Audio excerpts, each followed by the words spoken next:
It was Louis Armstrong that said, "Musicians don't retire, they stop when there's no more music in them." I used to love listening to my mother play piano and my father play violin before and after school.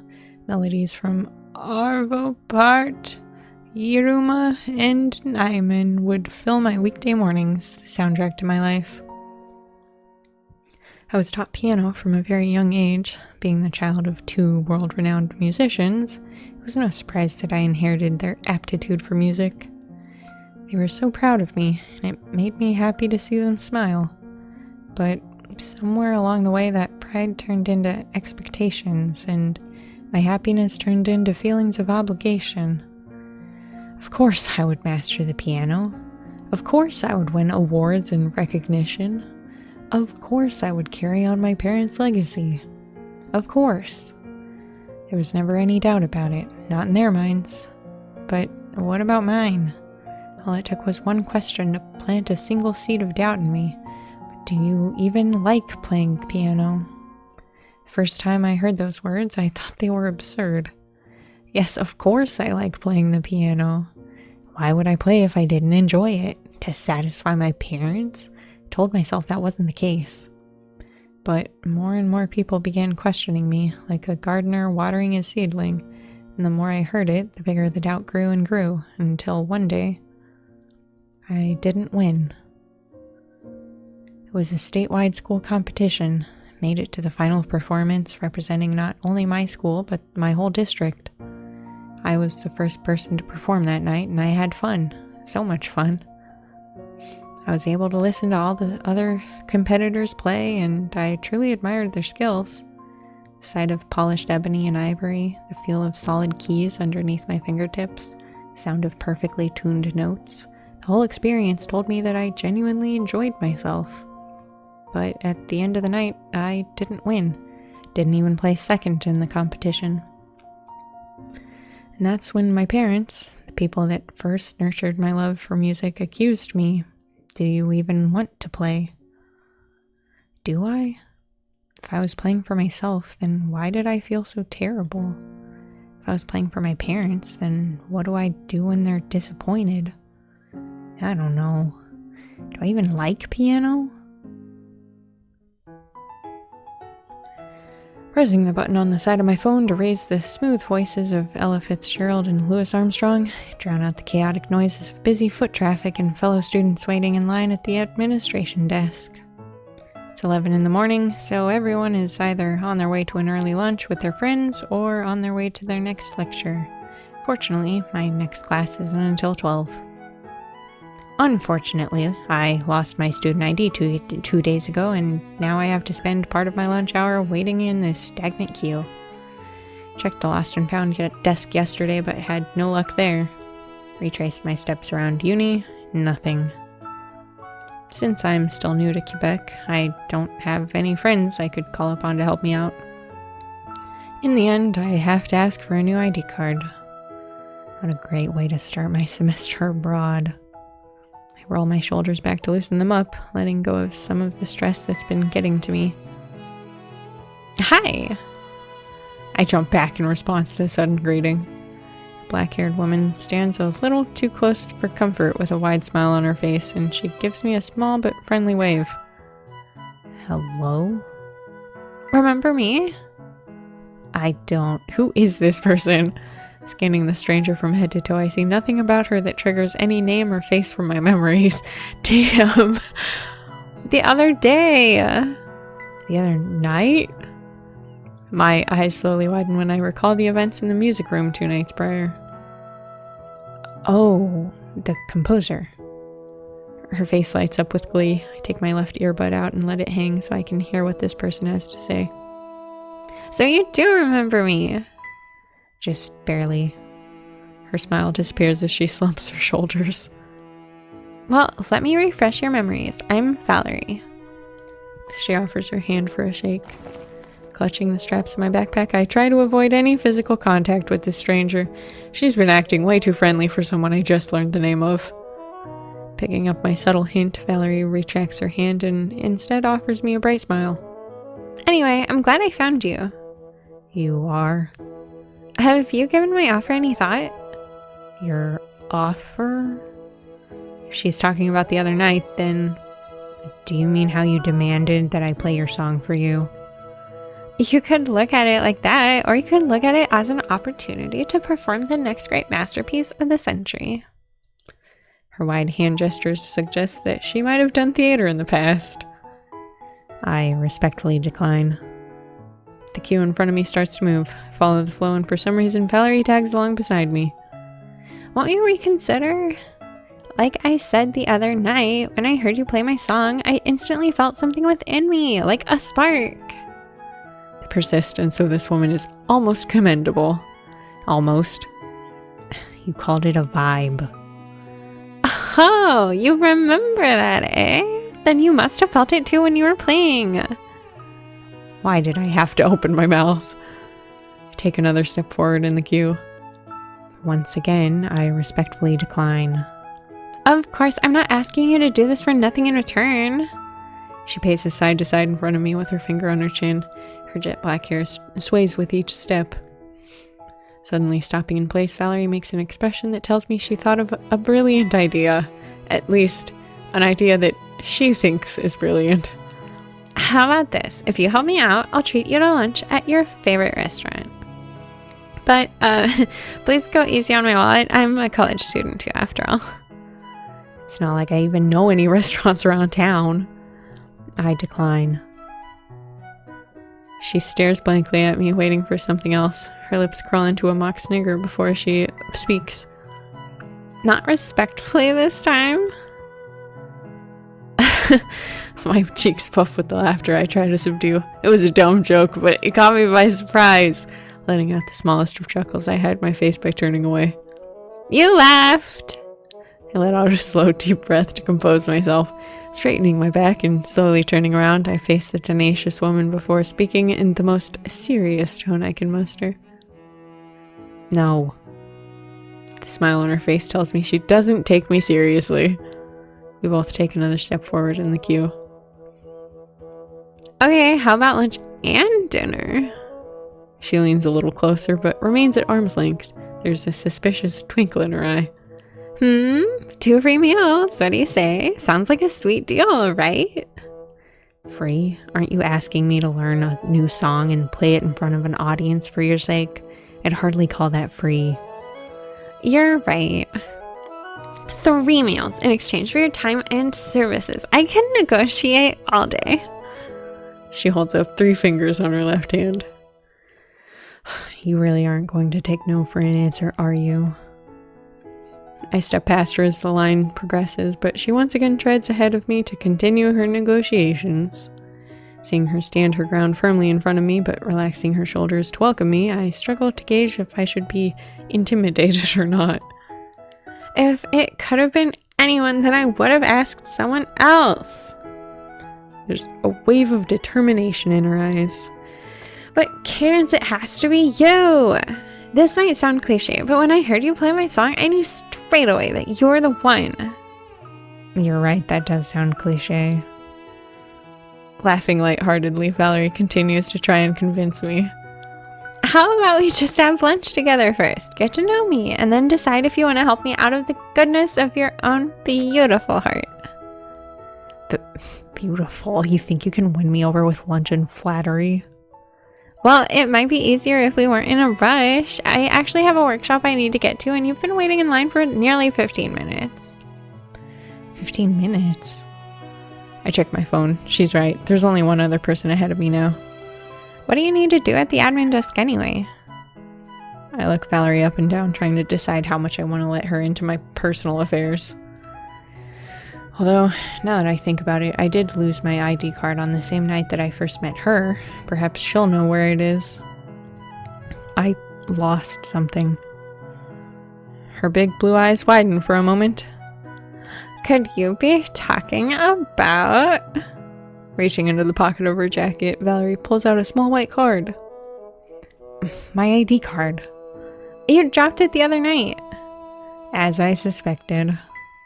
I place my open palm out in front of me, waiting for her to return my ID, but I suspect she might not. I wonder if she's the type of person to blackmail others into getting her way. Here, make sure to put it somewhere safe next time. Taking my hand in hers, Valerie carefully places the plastic card in my palm. The warmth of her fingers runs all the way up my arm. She doesn't let go. Instead, she leans closer. She smells like tropical shampoo. I know you're under no obligation to do what I request, but please at least consider joining me for lunch. I want to convince you to make music with me. Because I really want to make music with you, Cadence. The heat rushes through my body. I feel it crawling up my neck and spreading to my cheeks. Making music with someone. I never really thought about it. When she eventually lets go of my hand, the fever doesn't subside straight away, but instead lingers for a moment. I have to go now, but if you're willing to join me for lunch tomorrow, I'll meet you back here at 11. As she takes a step back, I subconsciously shout out, I have a lecture at 11. What am I saying? So, make it 12. Why did I say that? I don't actually want to work with her, do I? Valerie's lips widen into a smile that's almost too big for her face. Okay, I'll meet you here at 12 tomorrow. Okay. She takes several steps backwards, keeping her eyes on me for as long as she can while leaving the foyer. Remember, 12 tomorrow, right here. She bumps into another student. I watch as she turns around and apologizes profusely. Once the other person accepts her apology and leaves, Valerie looks back over her shoulder at me with an embarrassed expression. Yeah, she definitely just made us fool of herself in front of me. I agreed to meet Cadence at midday today, but after my 11 a.m. morning lecture, I'm basically finished with school. Grabbing myself a light snack and hanging out with my friends for a little while, I arrive at our rendezvous spot 10 minutes early. It took a lot of perseverance just to get Cadence to even agree to join me for lunch. If composing music doesn't work out, perhaps I should consider a different line of work. Hostage negotiator? Hope I'll be able to convince her to play for me. Just can't seem to shake the image of her figure in front of the piano from that day. The beat of the song, my song, replays in my ears, my mind, my heart. My heart? Composing a song that reaches the hearts of the audience. I believe I'll be able to do it. With her. I'll be able to do it with her. Wow! That sounded so cliche in my head. Would it work if I said that to Cadence? I loiter around the side of the foyer, pacing back and forth in front of the vending machines. Checking my wristwatch, the tiny black arms indicate that there's less than a minute before we're supposed to meet. Will she even show? Scanning my surroundings one last time, I finally spot her. Well, half of her. Petite figure conceals part of herself behind one of the interior pillars, her head poking slightly into view as she surveys me from afar. Her cautious expression tells me I shouldn't get too excited just because she showed up. She still has the chance to turn down my proposal. I should treat this situation like how one would approach a stray cat. Make no sudden movements, proceed slowly, offer up some snacks. My lips crawl into a smile when I dip my hands into my coat pockets and feel a small crinkly wrapper. I approach Cadence slowly, flashing my friendliest smile. Seeing my advancement, Cadence lets out an audible sigh before stepping out from behind the pillar. That's my cue to stop and let her come to me. Hi. Hello. We've made contact. You came after all. She rolls her big brown eyes, but doesn't say anything. I pull out the candy that was in my pocket, a strawberry-flavored Starburst chew. Casually, I offer it to her. Would you like one? No, thanks. There's no delay in her refusal.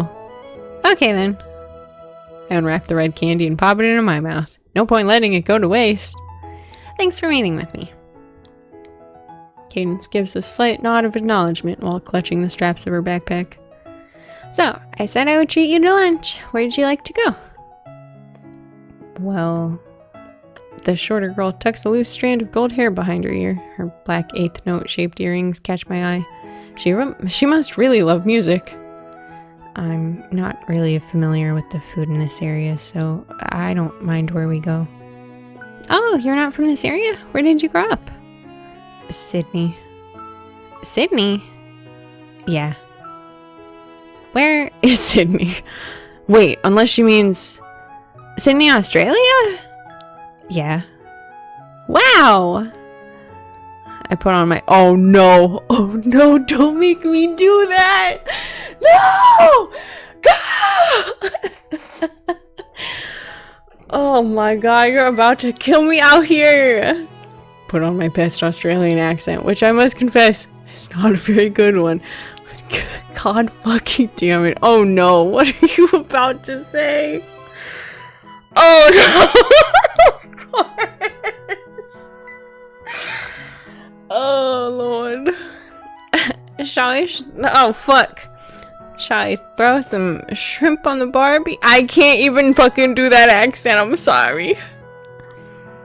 Even though I know it's a terrible joke and I wouldn't blame Cadence if she walked away immediately then and there. Why are we doing this? We're immediately fucking shooting down any chance we have.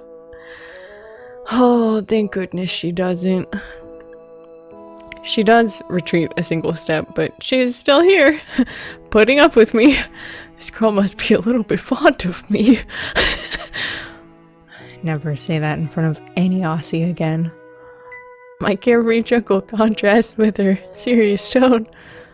Okay, I promise I'll never say that again. I'm really sorry. Although I really want to shout out Crikey, I hold myself back. I know she's sure to walk away if I do that. In that case, have you tried poutine yet? There's the smallest of twinkles in her eye that she tries to hide. I haven't, but I have heard of it and wouldn't mind giving it a try. Great, I know the perfect place. It's close to the university and the menu is affordable. Affordable! You're gonna love it. You don't even know me. How do you know that I'll love it? Easy, you love music, don't you? There's a slight tilt to her head as she raises her eyebrows. Then you're gonna love this place, trust me. Her narrowed eyes show me her cautious nature, but I know with confidence that any lover of music will instantly fall in love with my favorite restaurant in all of Quebec. I guide her quickly to the restaurant outside of campus. There's not much difference in the length of her strides, but I guess my pacing is at a higher tempo due to my excitement. I occasionally have to stop to let her catch up, but she doesn't once complain. Oh, wow! Once we arrive, I gesture my arms in a wide sweeping motion as we walk through the door. Ta-da! Welcome! I welcome my future pianist into what is undoubtedly the best restaurant in all of Quebec. Le Pomme de Terre. The smell of potatoes. Oh, fuck yeah! Potatoes cooked in a dozen different ways! Oh my god, I'll start drooling. Stop. Fills the air, oven baked with cheese and bacon, roasted with herbs and spices, and of course, deep fried and topped with a generous amount of cheese and gravy. This restaurant is my paradise. But the delicious aroma isn't what's going to win my little Australian friend over. It's what's at the back of the restaurant that will convince her to play my song for me. The stage. In the back corner of the restaurant is a small elevated wooden stage, big enough to fit a 4-person band. There's an old keyboard and a drum kit set up, and there's also a microphone stand on that very edge. On weekends, paid musicians put on a live show for diners, but during the week, the stage is open for diners to have a go at performing.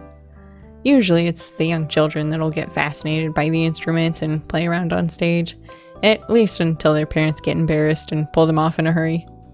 But every now and then, I like to show off what I can do, and now is one of those moments.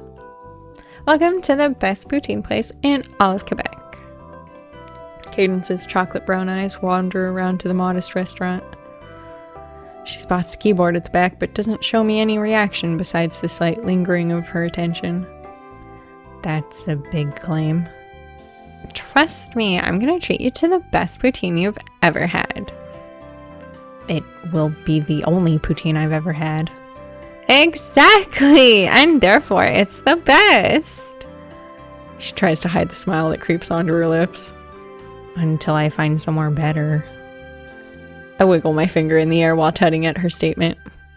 Not gonna happen.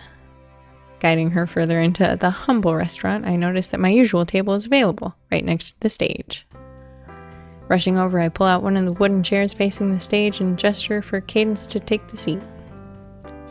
However, she ignores my act of chivalry and walks around to the other side, taking a seat for herself, facing away from the stage.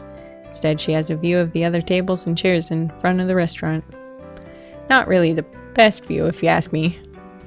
Are you sure you wouldn't like to sit facing this way? No, I'm good, thank you. This was a miscalculation on my part. She nonchalantly tucks her backpack under the table before sitting back up with perfect posture. Her eyes scan her surroundings one last time before losing interest and focusing on me. Aren't you gonna sit down? I guess I am. I really wanted her to face the stage, though. Not to worry, I'll just have to perform some sort of amazing head-turning piece later. We don't wait long before the waitress walks over and takes our orders. I order the cheesiest dish on the menu, while Cadence decides to go with something simple. Once she's done writing down what we want, the waitress returns to behind the counter and my attention returns to the future pianist. My future pianist! So, how long have you played piano for? Cadence grabs the jug on the table and pours herself a glass of water. Aren't you gonna convince me to play your composition for you? There's just the slightest bit of snark in her tone, but it's covered with a layer of caution. I don't see how telling you about myself is gonna make me want to help you out.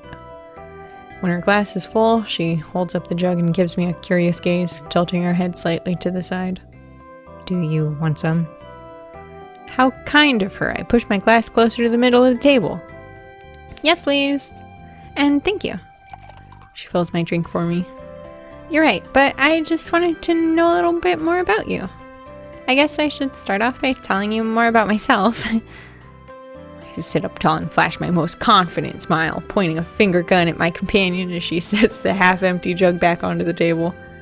The name's Valerie, as you already know. I'm completing my 3rd year of my Bachelor of Music degree. Aside from piano, I can also play guitar, bass, ukulele, and the drums. Pretty impressive, right? She shrugs her shoulders and nods with indifference. My goal for the future? Compose an award-winning soundtrack for a hit Hollywood movie. Something that'll bring the audience to tears. A real tearjerker, you know? I see. There's a tinge of interest. Oh, and I'm also not originally from around here. I mean, I did live in Quebec City for most of my life, but I was actually born in Ottawa, the capital. Then I moved to Cadre Island for a few years. Great snow, not a lot of tourists. And finally spent some time in Calgary. People call it Cowtown because of the Calgary Stampede, which is more of a rodeo than a stampede, unless they're talking about the people attending. I laugh at my own joke, but get no reaction out of Cadence. I guess she didn't get it. But I've been living here for the past 6 years, so I know the area pretty well. Cadence takes a moment to process my little travel guide to my life. I get excited when I see her lips part to speak. You've traveled a lot. I have. Is it alright for me to prompt her now? What about yourself? She takes a swig of her drink before clearing her throat. This is actually my first time overseas. Wow, were you nervous? A little, yeah. And how are you settling in? Silence. Without her backpack to hold on to, she instead takes a lock of her hair and begins twirling it. I need to continue this conversation before it starts to get too awkward. Well, why did you decide to come to Canada? She takes another sip of her drink as she shrugs her shoulders again. I applied for a couple of study abroad programs, and in the end, coming to Canada was the easiest to sort out. It was also the furthest place I could go. She mumbled that last bit under her breath. If I didn't have great hearing, I might have missed it. Her words sparked some curiosity in me. Why did she want to go somewhere far away? Before I can ask, I smell the delicious cheese and gravy in the air and spot the waitress that's carrying our food. Got a quiche fromage poutine with bacon and a patate original. This is how you say these words. Both of my hands shoot right up. Quiche fromage right here. She places our dishes in front of us and gives a service smile before leaving. Comparing our food, mine is at least double the size of my companion's. That looks like a lot. I know, I usually struggle to eat the whole thing. Do you want to help me if I can't finish it? She raises an eyebrow. Have you ever heard of the expression, you reap what you sow? I have. Well, she leans a little closer and points to the cheesy mountain in front of me. Reap. I have failed to hold back a snortle. What was that? Do you actually have a cheeky side to you? Cadence's skin turns a rosy hue as she withdraws back into her chair. Okay, I'll eat it all. It'll take me a while, but in the meantime, why don't you tell me about how long you've been playing the piano for? I dig my fork into a couple of potato chips. And before you say anything else, I'll tell you first that I've only been playing piano for about 4 years. It's actually the most recent instrument I've picked up. Stuffing my mouth full of delicious cheesy carbs, I wait for Cadence's response. She lets out a short sigh before answering. I would say as long as I could remember, but I wouldn't even know how long that would be. What do you mean? I just mean that before I even knew what I was doing, I was already playing piano like it was second nature to me. There's something in her voice that troubles me. Apathy? Uncertainty? Ambivalence? Do you enjoy it? Her eyes widen in response to my question. Glancing away, she lifts up her chip-stuffed fork and fills her mouth to avoid answering. She's obviously uncomfortable. If I don't rectify the situation, she probably won't agree to play for me. You know... I wait for Cadence to look back at me. The first instrument I learned to play was the guitar. I had a teacher that inspired me when I was a kid, and from then on I wanted to move the hearts of the people around me with music. Guitar was easy. I mastered it in less than a year. Wow, okay, fuck, shit. I thought I was some sort of musically gifted genius. But then I tried the drums, and I realized I wasn't as great as I thought I was. I struggled, failed, and got frustrated. I was in a slump at one point and asked myself, why do I even bother? I thought about giving up, so do you know what I did? You tried harder? No, I gave up. Confusion fills Cadence's face. I gave up. I put the kit away in the corner of my spare room, didn't touch it or my guitar for about a month. Instead, I focused on my schoolwork, hung out with my friends, even tried my hand at lacrosse at one point. That was the worst week of my life. I'm not sure why you're telling me this. Because after I quit and stopped thinking so hard about it, when I finally picked up my drumsticks again, I was no longer trying to master a new instrument and be a freaking musical genius. I just wanted to play for fun. Doing something that isn't fun because you have this feeling of, I need to do this right, really doesn't help. That's why whenever I do things now, I do them because I enjoy myself. My goal is to write tear-jerking music, but I still want to have fun while doing it. So, Cadence, are you having fun? There's hesitation. I'm not sure. Her words claim uncertainty, but her eyes tell me that she's aware of how she feels, covering them in denial. Well, I hope you have fun while you're here, Cadence. I give her a sincere smile that she attempts to mirror. Looking onto the stage behind her, I see that the keyboard is already plugged into the wall and ready to go. A smirk creeps across my face. Hey, want to see something cool? She blinks twice. What? Without saying anything, I push my chair back and make my way around the table to the stage. Cadence turns in her seat to follow my movements. Hopping up onto the elevated platform, I press a couple of white keys on the Casio to test how it sounds. Perfect. Shaking my arms and hands to loosen them up, I look back at Cadence, who's gazing up at me from her seat with confused curiosity. I can't contain my glee. I know the perfect song to play. You ready? I only wait for a second before rhythmically pressing the keys on the Casio to perform one of my favorite piano pieces. Oh boy, here we go. I hope I don't fuck it up. Oh no. Oh boy. Okay. Okay. Oh shit. Yeah.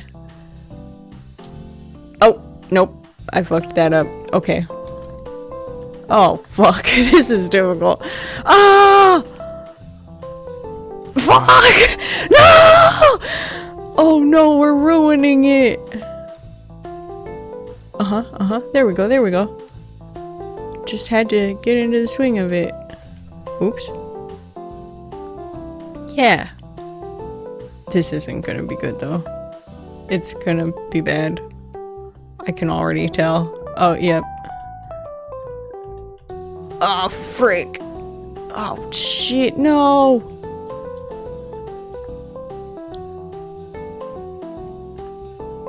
Just play along with the music. Don't overthink it. Yeah, there you go. Oh, ha. Oops. Okay, there we go. Yeah. Oops. Haha. Ah, frick.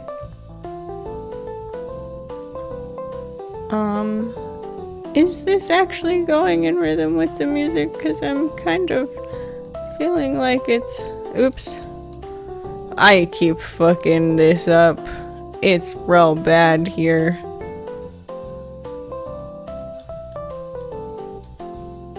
There we go. We still got an A though! We still did good enough to get an A. Hallelujah. Whew. Which means it was perfect.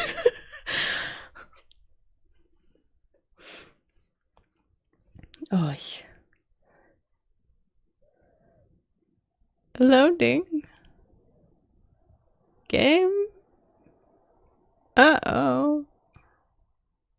Slamming down on the last note, I let the music ring in my ears for a while longer before lifting my fingers off the keys. A tingling sensation lingers throughout my body for a moment before subsiding. I turn to face Cadence.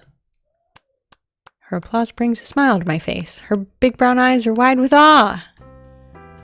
Wow, you're actually really good. I can't let the smugness get to me, but also, hey! Instead, I graciously bow to my one-person audience. Thank you! I keep this conversation going as I hop off the stage. So, was I cool? I guess a little. Just the slightest smidge. Her soft chuckle is pretty cute as she pinches her right thumb and index finger together. Well, even if it's just a smidge, that's enough for me. Plus, I made you laugh. Bonus points.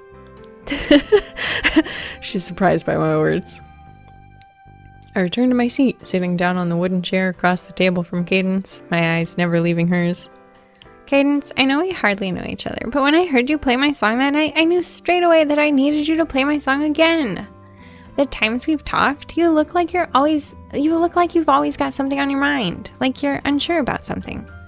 I don't know what's holding you back, but from what you've told me about coming to Canada, it sounds like you're looking for something. I don't know if you'll find what you're looking for here, but I think if you spend more time with me, you'll at least find yourself having a good time. I break in my speech to let her take it all in. Cadence's eyes blink more often than usual. So, want to get to know each other a little better and make some music together? Yes, we're really doing it. Music expresses that which cannot be said and on which it is impossible to be silent. Some French guy with a beard said that. Perfect. When a person listens to music and they start to feel something, whether it be joy, sorrow, or catharsis, the listener is experiencing the same emotions as the composer that created the piece. Music has the ability to express one's feelings without words, without the need for the individual to be present and speaking. It transcends time. Think about the Bridal Chorus by Wagner, a classic, composed long ago in the 1800s, and yet even now people in the 21st century play this song as they walk down the aisle. And let's face it, we all have that one aunt in the family that starts to tear up the second this song plays. If I could compose a song that transcends time so that future generations felt what I feel, then they most certainly would not cry. I'm not the type to tear up during a sad movie or even shed a tear when I break a leg while snowboarding. I don't cry and wallow in self-pity after a breakup. That just ain't me. My main driving forces are ambition and passion. I set my goals and I do what I can to reach them, never getting down when things don't go as planned. But that's not the type of music I want to write. I want to write music that'll showcase my abilities and demonstrate how multifaceted I am. Music to express an emotion that I rarely show myself. And that's why I need cadence. I worked on my composition all weekend with cadence in mind, and although it's not finished yet, I'm proud of what I have so far. We agreed to meet as often as we could in the music rooms to go over the song before the big day. Fortunately, I had pre-booked one of the rooms for the next 4 Mondays, and our university timetables matched up. Any other times we could meet up are just an added bonus. Much like the first time we met, Cadence looks stunning while sitting on the piano bench. Her straightened posture and carefully placed fingers atop the ivory-colored keys are the textbook example of a pianist. Before she even starts playing, I can already hear the music in my head, a sweet melody of the morning sunrise. Oh, what is it? I'm snapped out of my daydream question back to reality. Oh, there goes gravity. I'm never escaping that song. What? You're staring at me and not saying anything. Her eyes are narrowed with suspicion. Sorry about that. I was just thinking you look like a textbook. Stupid. Stupid. Her eyebrows twitch. Excuse me? You know, the pictures of perfect posture for piano players? Now that's a tongue twister. Try saying that 4 times real quickly. The ones that say you need to have a straight back, your arms relaxed, feet flat on the floor? Yes, I know the ones. You look like the model pianist right now. Cadence shifts her body to face me completely, her expression telling me she's unsure about something. Aren't you the same though? Everyone that plays piano should know these basics. You even had perfect posture when you played at the restaurant the other day. That's true, I guess, but it's not like I can see myself when I play. The sight of another person in front of the piano is a beautiful thing, don't you think? She takes a moment to carefully consider my words. I didn't think much of it when I spoke, but as her lips curl into a soft smile, I start to believe that maybe my words mean more to her than intended. You're right. It is beautiful. Her eyes look lovingly down at the floor, as if it were a carefully painted picture of someone special. I'm curious, who was the person she had in mind just now? Are you thinking of someone in particular?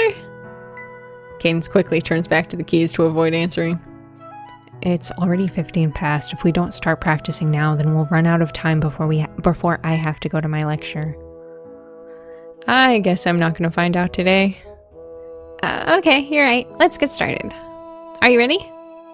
I am. There's a momentary pause before she speaks again. Are you ready? Yes? Why did she ask me that in such a serious voice? Maybe she thinks I'm not taking this seriously. Okay then. The room goes silent. Then she hits every key with perfect timing. I feel every note dance within my ears. My eyes instinctively close to appreciate the music. It's melancholic. This is it, the song that I wrote. Definitely sounds the way I intended it to, but it's still different to when I play. When I play, it sounds unnatural, almost robotic, but when Cadence plays, it sounds like she's alive and being cautious, careful, or uncertain. Like she's afraid of the piano or what it represents. Damn, I want to know the meaning behind her music. This is good.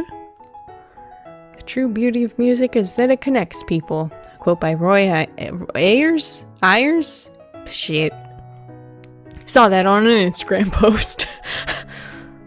There are over 100 students studying the same music course as me. We're all connected by at least this one thing, yet I can barely name more than 7 people from my cohort. Don't get me wrong, I could work with anyone if I needed to, but the resoluteness I feel towards working with Cadence is something different.